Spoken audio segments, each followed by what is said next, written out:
നമുക്കിന്ന് ഒരു വെറൈറ്റി മുട്ടക്കറി ഉണ്ടാക്കിയാലോ? അത് മാംഗ്ലൂർ മുട്ടക്കറി. ഞാൻ ഇവിടെ ഒരു കറിച്ചട്ടിയാണ് എടുത്തിരിക്കുന്നത്. അതിലേക്ക് മല്ലിയും പെരുംജീരകവും ചെറിയ ജീരകവും കുരുമുളകും ചേർത്ത് ഒന്ന് മൂപ്പിച്ചെടുക്കാം. ഇതൊരു വെറൈറ്റി ടേസ്റ്റാണ്, എല്ലാവർക്കും ഇഷ്ടപ്പെടും. ഒന്ന് ട്രൈ ചെയ്ത് നോക്കണം കേട്ടോ. ചെറുതായിട്ടൊന്ന് മൂത്ത് വരുമ്പോഴത്തേക്കും ഇതിലേക്ക് ദാണ്ടേ ഒരു 2 ഗ്രാമ്പും ഒരു ഏലക്കയും ഒരു പട്ടയും കൂടെ ചേർത്ത് ചെറുതായിട്ടൊന്ന് മൂപ്പിച്ച് കൊടുക്കാം.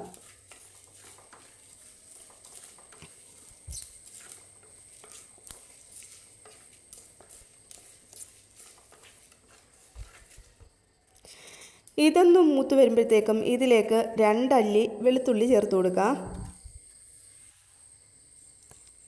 ദാണ്ടേ ഞാൻ കാശ്മീരി മുളകില്ലായിരുന്നു, അന്നേരം ഞാൻ സാദാ വറ്റൽ മുളകാണ് എടുത്തിരിക്കുന്നത് കേട്ടോ. ഇത് ചെറിയ പിഴുപുളിയാണ്, വെള്ളത്തിയിട്ട് വെച്ചിരിക്കുന്ന പിഴുപുളിയാണ്. ഇതും കൂടെ ചേർത്തൊന്ന് അരച്ചെടുക്കാം. അങ്ങനെ അതേ ചട്ടി തന്നെ ഞാൻ എടുത്തിരിക്കുകയാണേ. ഇതിലേക്ക് വെളിച്ചെണ്ണ ഒഴിച്ച് കൊടുക്കാം.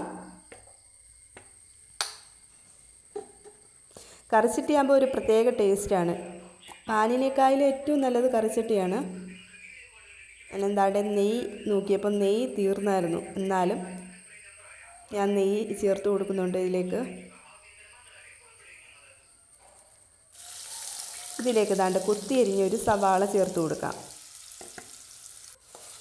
എന്നിട്ട് ഇളക്കി യോജിപ്പിക്കാം.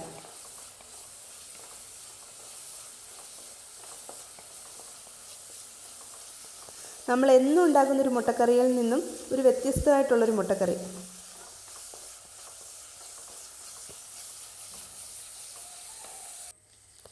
ഇത് മൂത്ത് വരുമ്പോഴത്തേക്ക് ഇതിലേക്ക് 2 അല്ലി കറിവേപ്പിലയും കൂടെ ചേർത്ത് കൊടുക്കാം. ഇതിലേക്ക് നമ്മൾ അരച്ച് വെച്ചിരിക്കുന്ന കൂട്ട് ചേർത്ത് കൊടുക്കാം.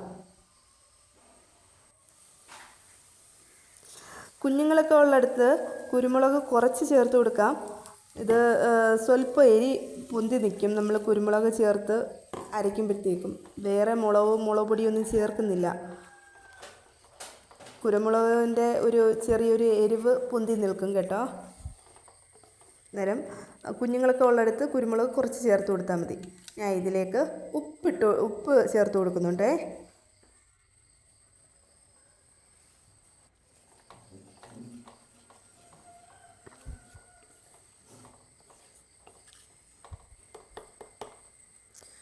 ഇതിലേക്ക് വേണ്ട പുഴുങ്ങി 2ആയിട്ട് മുറിച്ച് വെച്ചിരിക്കുന്ന മുട്ട ചേർത്ത് കൊടുക്കാം.